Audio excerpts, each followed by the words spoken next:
ہے. چلیں 1155 ان یزید بن عامر قال جئت رسول اللہ صلی اللہ علیہ وسلم وهو في الصلاة فجلست ولم ادخل معهم في الصلاة فلما انصرف رسول اللہ صلی اللہ علیہ وسلم رآنی جالسا. یزید بن عامر کہتے ہیں میں نبی کے پاس آیا, جماعت سے نماز ہو رہی تھی, میں بیٹھ گیا, نماز میں داخل نہیں ہوا. جب نماز سے فارغ ہوئے نبی نے مجھے بیٹھا ہوا دیکھا, آپ نے فرمایا الم تسلم یا یزید, آپ نے سلام نہیں کیا؟ قلت بلا یا رسول اللہ, آپ اسلام نہیں لے کر آئے کیا؟ میں نے عرض کیا یا رسول اللہ میں اسلام لا چکا ہوں. فرمایا تو تمہیں نماز میں کیوں داخل نہیں ہوئے؟ تو انہوں نے کہا کہ میں نے گھر میں نماز پڑھ لی اور میرا خیال تھا کہ جماعت ہو چکی ہے. تو آپ نے فرمایا اذا جئت الصلاۃ فوجدت الناس فصل معهم ان كنت قد صليت, اگر تے پہلے پڑھ بھی لی ہو پھر مسجد میں آگے دیکھو جماعت ہو رہی ہے تو شامل ہو جایا کرو. تکن لک نافلۃ, یہ نفل بن جائے گی, وہذہ مکتوبۃ, اور یہ فرض ہو جائے گی. اب کون سی فرض ہو جائے گی؟ حنفیہ شوافیہ کے نزدیک دوسری والی نفل ہوگی, دوسری والی فرض ہوگی, پہلی والی نفل بن جائے گی. اور حنفیہ کے نزدیک پہلی جو پڑھی تھی وہ فرض ہے, دوسری نفل بن جائے گی. تو یہاں نفل سے یا اصطلاحی نفل حدیث میں مراد نہیں ہوتا, نفل کا مطلب اضافہ ہو جائے گا. یہ تو فقہ کی اصطلاح ہے نا, سنت, نفل, فرض. احادیث میں تو یہ سب اصطلاحات ایک دوسرے کے معنی میں استعمال ہوئی ہیں. چلیں نہیں, اصطلاحاً ہم اس لیے کہہ رہے ہیں کہ جو اصل تو وہ جو پڑھی ہے وہ اس سے فرض ادا ہو گیا نا, وہ دوبارہ نماز نہ پڑھتے کوئی گناہ ملتا ان کو؟ اگر یہ دوسری والی فرض ہے تو اس کا مطلب اس کو چھوڑنے سے گناہ ہوتا پھر. یہ تو واضح دلیل ہے حنفیہ کے مذہب کی کہ جو پہلی پڑھی ہے وہ فرض ہے. اس پہ اعتراض اس حدیث پہ ہوتا ہے جی, تکون لک نافلۃ تیرے لیے نفل ہوگا وہذہ مکتوبۃ, حالانکہ فرض ہے. وہذہ مکتوبۃ, حیثیت کے لحاظ سے تو مکتوب ہے نا. نہیں یہ ہے فرض اپنی حیثیت کے لحاظ سے, لیکن یہ آپ کے لیے اضافی بن جائے گی نا, یہ حدیث کا مفہوم ہوگا. یہ فرض کی کرے گا اس کا. اور یہ بھی مقصد ہے کہ یہ بھی ہو سکتا ہے حاضی سے وہ مراد ہو کہ جو پہلے پڑھی انہوں نے, ابھی جو پڑھی گئی ہے اور آپ کے لیے یہ نفل ہے, یہ مراد نہیں. یہ بھی ہو سکتا ہے کہ واو حالیہ ہو کہ یہ آپ کے لیے نفل بن جائے گی حالانکہ یہ مکتوبہ ہے. چلیں فرض کی نیت کرے گا. کہہ رہے لا يعدل عن الدراية اذا وافقتها الرواية. فقہ کا اصول ہے کہ درایت سے تجاوز نہیں کیا جائے گا اگر روایت اس کے موافق لی جا سکے. درایت کا تقاضا کیا ہے کہ پہلی جو پڑھی جائے وہ فرض ہے, کیونکہ اگر اس کو آپ فرض نہیں مانتے اور پھر اس کا مطلب دوسری آپ پر پڑھنا فرض ہو جائے گا پھر, کیونکہ جو فرض نماز ہے وہ تو ضروری ہے نا. حالانکہ اس پر سب کا اتفاق ہے کہ اگر کسی نے پہلے فرض پڑھ لی, مسجد میں آیا, تو دوبارہ نماز واجب نہیں ہے اس کے اوپر, لازم نہیں ہے. تو اگر یہ فرض ہوتی تو لازم ہوتی نا, تو یہ نفل ہے. چلیں تو یہ درایا ہے, تو درایا میں جب تک روایت اس کے کسی بھی درجے میں موافقت کی جا سکتی ہے تو لا يعدل عن الدرایا. ہاں درایا کو اس وقت چھوڑا جائے گا جب روایت کسی بھی طرح سے اس کے موافقت نہ ہو, پھر روایت کو درایت پہ ترجیح جائے گی. چلیں حدیث نمبر 1156 وعن ابن عمر رضی اللہ عنہما ان رجلا سأله فقال إني أصلي في بيتي ثم أدرك الصلاة في المسجد مع الإمام فأصلي معه قال له نعم قال الرجل أيتهما أدرك. عبداللہ بن عمر سے روایتیں فرماتے ہیں کہ ایک شخص نے ان سے پوچھا کہ میں اپنے گھر میں نماز پڑھتا ہوں, پھر مسجد میں آ کے بھی مجھے پتہ چلتا ہے بھئی نماز ہو رہی ہے, تو کیا میں مسجد میں نماز پڑھوں؟ تو حضرت عبداللہ بن عمر نے فرمایا ہاں پڑھو. تو اس شخص نے کہا کہ میں اپنی نماز ان میں سے کون سی کو بناؤں, دونوں نمازوں میں سے کون سی والی کو میں یعنی اپنی اصل نماز بناؤں؟ تو اب ابن عمر نے فرمایا وذالک الیک, کیا یہ تمہیں اختیار ہے؟ یہ تو اللہ کو اختیار ہے, جو چاہے گا وہ قبول کر لے گا.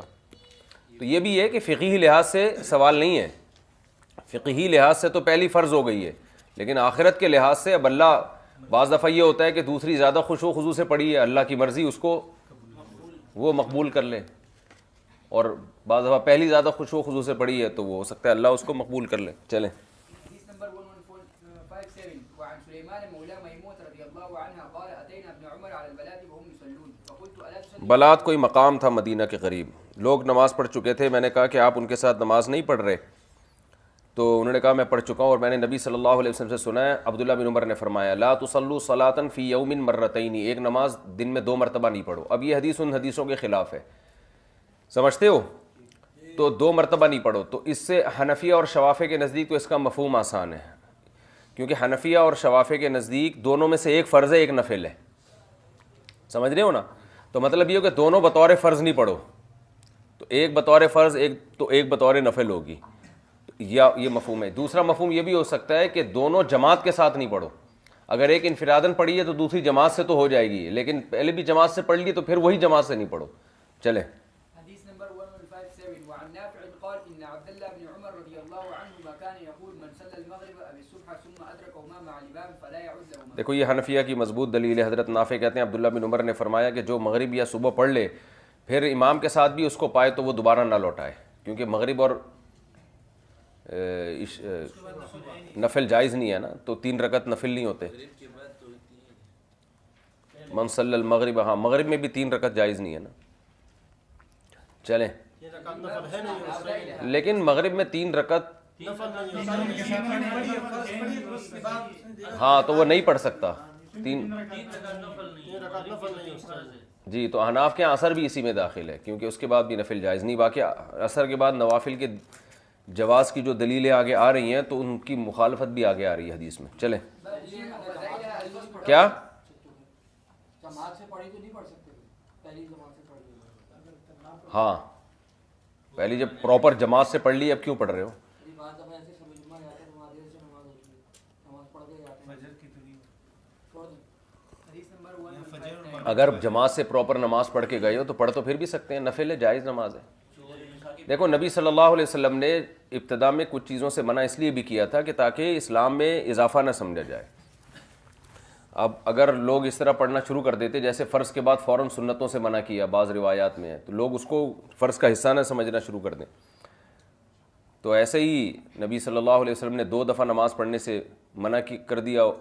عین ممکن ہے اس کی حکمت یہ ہو کہ لوگ یہ جو وہمی لوگ ہیں نا، یہ تو پھر یہ سمجھیں گے ایک دفعہ بھی خشوع و خضوع سے نہیں ہوئی، چلو دوبارہ خشوع و خضوع سے پڑھتے ہیں، پھر تیسری دفعہ خشوع و خضوع سے پڑھتے ہیں، تو جو بس ایک دفعہ ہو گئی تو بس وہی ہو گئی ہے. تو یہ بھی اس کا بھی امکان ہے.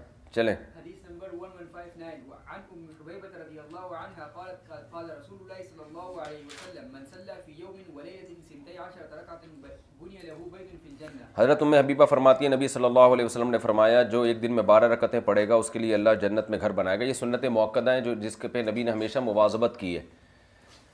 اربعن قبل الظہری، ظہر سے پہلے 4 رکعتیں، ظہر کے بعد 2 رکعتیں، مغرب کے بعد 2 رکعتیں، عشاء کے بعد 2 رکعتیں اور فجر سے پہلے 2 رکعتیں. یہ 12 رکعتیں بن جاتی ہیں. ان کی پابندی کرنی چاہیے.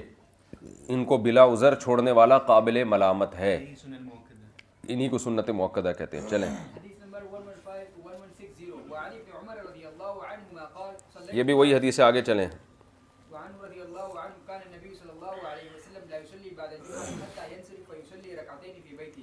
ہاں، حضرت عبداللہ بن عمر سے روایت نبی صلی اللہ علیہ وسلم جمعے کے بعد کچھ بھی نہیں پڑھتے تھے، گھر جا کے 2 رکعتیں پڑھتے تھے. متفق علیہ. تو بعض ائمہ کا یہی مذہب ہے کہ فجر جمعے سے پہلے بھی سنت نہیں ہے، جمعے کے بعد بھی نہیں ہے، بلکہ جمعے کے بعد صرف 2 رکعتیں ہیں. لیکن احناف کا مذہب اور شوافع کا مذہب اس کے خلاف ہے. امام شافعی بھی جمعے کے بعد 4 رکعتوں کے قائل ہیں، 2 کے نہیں. اور احناف بھی جمعے کے بعد، جمعے سے پہلے بھی 4 کے قائل ہیں، جمعے کے بعد بھی 2 کی، کیونکہ آگے دوسری حدیث اس کے خلاف آ رہی ہے. کیونکہ سنتوں کے معاملے میں بھی تدریجاً احکام آئے ہیں. نبی صلی اللہ علیہ وسلم کا ایک معمول تھا، پھر اس کے بعد آپ کا معمول تبدیل ہوا، تو جو آخری عمل ہوگا اس کو لیا جائے گا. تو امام شافعی کی دلیل آگے آ رہی ہے جو حنفیہ کی بھی ہے کہ نبی صلی اللہ علیہ وسلم جمعے کے بعد 4 رکعتیں پڑھا کرتے تھے. تو پتہ چلا پہلے 2 پڑھتے تھے، بعد میں آپ نے 4 کر دی تھیں. اور احناف کی جو دلیل ہے کہ جمعے سے پہلے بھی 4 رکعتیں ہیں، اس پر کوئی مرفوع روایت ہماری نظر سے نہیں گزری ہے، لیکن یہ عبداللہ بن مسعود رضی اللہ تعالیٰ عنہ سے ثابت ہے. تو عبداللہ بن مسعود جمعے سے پہلے بھی 4، جمعے کے بعد بھی 4. اور عبداللہ بن مسعود ان لوگوں میں سے تھے جن کی اقتداء کی جاتی ہے. تو یہ ہو نہیں سکتا کہ عبداللہ بن مسعود سے نے اس بارے میں نبی سے کچھ سنا نہ ہو یا دیکھا نہ ہو اور اپنے طور پہ شروع کر دیں، کیونکہ آپ مقتدی تھے نا، لوگ ان کو فالو کریں گے اس میں. تو عبداللہ بن مسعود کا عمل یہ بھی بحکم مرفوع ہے. تو یہ احناف کی مضبوط دلیل ہے کہ ایک بہت بڑے فقیہ کو انہوں نے اس بارے میں جمعے کی سنتوں کے بارے میں فالو کیا. تو 4 پہلے 4 بعد میں. باقی امام ہاں جو 6 پڑھتے ہیں، تو یہ امام ابو یوسف کا قول ہے حنفیہ میں کہ 6 پڑھی جائیں، تو 6 پر بھی دلیل موجود ہے، حدیث موجود ہے. لیکن حنفیہ میں فتویٰ اسی پر ہے کہ جمعے سے پہلے 4، جمعے کے بعد 4. کوئی 6 پڑھے تو وہ غریبی ہے. بعض فقہاء نے اس کو سنت موقدہ قرار دیا 6 کو، لیکن حضرت مفتی رشید احمد صاحب نے بھی اس کی کو ترجیح دی ہے کہ 4 سنت موقدہ ہیں، 6 سنت موقدہ نہیں ہیں. چلیں، ویسے بھی 6 بہت زیادہ ہو جاتی ہیں، اتنی لمبی نماز ہو جاتی ہے. جمعے کا خطبہ بھی ہے، آپ لوگوں کو آسانی دو نا، کیوں ٹینشن میں ڈال. نفل کے طور پہ پڑھ لیں، سنت غیر موقدہ کے طور پہ پڑھ لیں. بہت زیادہ لمبی ہو جاتی ہے، پہلے بھی 4 پھر خطبہ بھی ہے اتنا لمبا، پھر نہا دھو کے خوشبو لگا کے آئے ہو، دانت اس دن آپ نے اتفاق سے ریگ مال سے صاف کیے ہیں، پھر 6 سنتیں، بہت ٹینشن، بہت لمبی نماز ہو جاتی ہے. یعنی عام آدمی کا رعایت اگر کی جائے تو اس لیے اس زمانے میں گنجائشوں پہ فتویٰ دینا چاہیے. تو حناف میں ہی 4 سنتوں کا قول بھی ہے. تو حضرت نے اسی پہ فتویٰ دیا ہے کہ پہلے 4 بعد میں 4 بس کافی ہے. 2 پڑھ لے تو اچھے قریب. یہ